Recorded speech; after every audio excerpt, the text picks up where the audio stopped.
Now they're gainfully getting attention and also perpetrating their evil acts. The latest, of course, we know of what happened in Congo as well, where we had one of our own here from Italy who perpetrated that attack in the church. This is what we're discussing this morning. We've had also embassies giving alerts here that we should be careful, especially in this stream of time when they are observing Ramadan, almost observing Ramadan, and when we have that ideology that they're doing this all in the name of God. Holy Court this morning with Professor Peter Kagwanja, who's the CEO of Africa Policy Institute. Also, we do have with us Hamid Hashi, who's a governance and policy analyst, and we're joined as well by Professor Naomi Damba, who is a foreign policy and defense analyst, a senior partner with GLOSEP, and we have also the director of the whole institute. This is Dr. Hassan Kaneja. Before I took a short break, I was just highlighting as well the issue of how this terrorism seems to be scuttling the development process, especially with the lapses. Many of our citizens, they're not really aware that projects have stalled there because of the terror attack that is happening around that region. Dr. Kaneja. One of the objectives of any terror group is, number one, to terrorize citizens. But to be able to do that, they have to undertake measures that is going to ensure there is no progress. When there is no progress, it creates more vulnerabilities. It sows the seed of doubt among citizens with regard to the ability of its own government to be able not just to provide security, but also to bring development.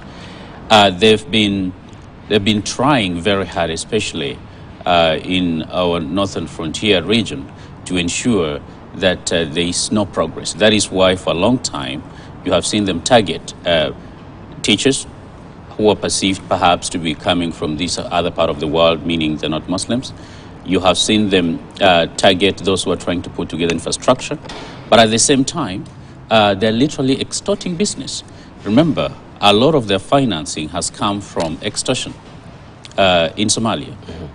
Literally people pay taxes to the extent where you are even now being asked to pay taxes for next year because taxes for this year has already been collected. And if you don't, of course, there's a punishment to it. And that is why, and I think, Prof had written something on it, some telecommunications companies were actually used, to fund the Al-Shabaab. The people in the hospitality industry, people in transport industry, in Somalia, and some actually in this country, of course, are being extorted. And so in order for you to be able to do business, if you're operating in the area which they believe they control, you're going to have to do that. Now, with regard to our own infrastructural projects, including LAPSET, yes, of course, the kind of attacks and using IEDs and stuff like that, it's meant to blunt any efforts to actually be able to complete that. No contractor wants to be operating in an area where, the safety of his or her workers are not guaranteed. And so the challenge here, and I would like to speak more to the initial point, what, for instance, Somalia had done in assisting, in ensuring that the community is involved in it. To what extent have we been able to build up that kind of community resilience to the extent that it's actually cooperative with us? Because people know people who plant IEDs. People know those, they live in those communities. They interact with those communities. They even see them planting IEDs, What mechanism are we putting in place to make sure that actually those communities engage and are supportive of our national efforts in countering terrorism and violent extremism? And I think we are not going far enough in ensuring that actually that happens. We need to do more because you see, you cannot shoot your way out of terror. It is impossible because you have to shoot what you see. What if you are not seeing what to shoot? What are you going to do? Because then that sometimes leads to operations that actually fuels more terror. And so what is going to be important is how are we going to ensure that communities that harbor these people actually collaborate and cooperate with government, and they take the initiative in fighting against terrorism. Because if they do not take the initiative, we cannot win this war without them. As Prof mentioned, to get a river, the fish, you have to drain the swamp. get out of the water. You see, so if the swamp is still there, if the water is still there, you know, how do you expect the fish to get out? And I think that's the million-dollar question that we need to answer in the next few months if actually we are to build a durable, lasting peace, especially in the northern frontier, as well as even this other part of the country, where, for instance, there are new theaters of recruitment and extremism that we're not even paying attention to. All right, maybe you can highlight some of the new theaters that you're talking about that you're not really paying attention to. That would be no, the new theaters, I would say, you know, for instance, within Kenya, we have the traditional theaters where, you know, were associated mostly with Muslim-dominated areas, but that is no longer true. Right now, this extremism has been going on for a number of years in parts of Nyeri, in parts of Busia, in Bungoma, in parts that traditionally were not actually known to be producing, you know, terrorists, even in Kisumu. Just a few years ago, we had a number of university students, probably close to 100, who had joined Al-Shabaab and ISIS. These are university students from across, from Eldoret all the way to Mombasa. You know, how do you explain that? Because these are not the traditional faces we're used to seeing of Hassan or somebody else. So what do we do? Neither, and I do agree, most approaches in countering this problem has been developmental. And a lot of it, I always argue that it's because of absence of ideas. Because we focused so much on developmental instead of looking at the ideological aspects of it, that sometimes it has nothing to do with someone's economic status. Because even when you look at some of the ringleaders of some of these attacks were actually fairly educated people, and not just in Kenya, across the world. You know, then how do you account for that? And so if the enemy is dynamic and is changing, so must we to adapt to those tactics and ensure that we actually a step ahead every single day, because the moment they get an edge, we lose. All right. So I want to just rope in the aspect of technology, because we had the case of Ethiopia as well. I think where Amnesty International was following what really happened, you know, the perpetration that is going on some of these platforms that we have with the unicorns, the Facebook, the Instagram, the Twitter as well. And we've seen largely they have been harnessing or, you know, thriving because of the use of technology. But how then do we hold accountable some of these techies that are in the country, you know, but you see they're not resident here, as in the headquarters is somewhere else in the US, in Ireland, and there is the issue of, you know, the legality of it, holding them accountable because they cannot filter some of this, you know, terrorism messages that are being sent, some of these luring of these recruits that we have also from Facebook, from Instagram, from Twitter. How do we hold them accountable? At the end of the day, they're not really filtering some of this or moderating some of these messages that are being channeled through the unicorns. Duval, let me bring this a little bit from the global standpoint, then I will narrow it down to the village such that the ordinary person need to understand. That will not take the whole show, like 3 hours? Yeah, it can take a whole day. But It'll take a whole day? Yeah, I'll summarize. Okay. In 1972, at a meeting of the UN Environmental Meeting, Mahatma Gandhi described poverty as the worst form of pollution. And I want you to hold that thinking as we discuss. Since 9/11, the world has learned a lot about terrorism and terrorist act.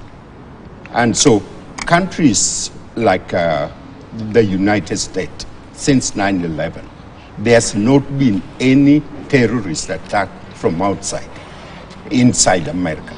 They are, of course, homegrown terrorism, which is happening there. And so there are two things that happen, what Kanenja was talking about, Kagwanja and Hasi. One is proactive, and the other one is reactive. America, Homeland Security, is no longer in New York or entry point to United States. The Homeland Security, and America has invested incredible amount of resources to capture those people in Bangkok, capture them in Nairobi, capture them in Middle East before they travel to United States to create havoc.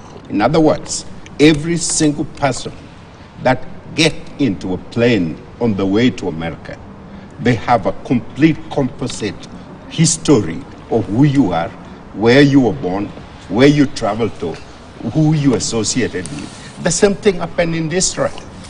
You cannot get a visa to go to Israel without getting all the detailed information about you before you step in Israel. So a lot of terror that is happening in Israel is homegrown, it's not from outside. Now, give you an example, what I mean by proactive. Poverty, Kanenje,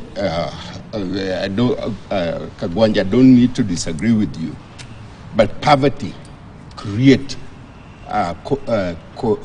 corruption and create terrorism. Poverty is the source of the evil which add and develop and impact the whole country. In my home district where I come from are mainly Seventh-day Adventists. It is a place that people discipline, they go to church, they know who is who. But encroaching in this place at the border, young people doing their business, mean well and all that. One of them became a terrorist among them, terrorized everybody. It's well known. Every time police catch him, where's evidence? Okay, they let him go. So the border people themselves, capture this young man, burn him alive, and hang him in a bag and told police, now come and take it. The point is what Kanenja was talking about. It is the people, it's the intelligent, it's the proactive mechanism. It is the knowledge where these people are. And so the information, electronic information we're using is one of the most powerful vehicles. And so to what extent are we committed, are we consistent in following up? Because when you talk about Dubal, when you talk about Ali, you walk in and somebody flash you and just smile and let you in. What do they know what you're carrying where you're walking? So proactive is the most powerful tool that we have to capture these people and be able to now deal with it at the grassroots level, not reactive. What we're doing in Pokot right now is an example. We go with brute force. We shoot everybody. But what happened to the people, to the innocent people who are supposed to be partner to you, that need to inform you, that need to give you the information? You turn them into enemy. And when you do that, then you have more terror multiplying by itself. And so what mechanism are we using and how are we doing it? And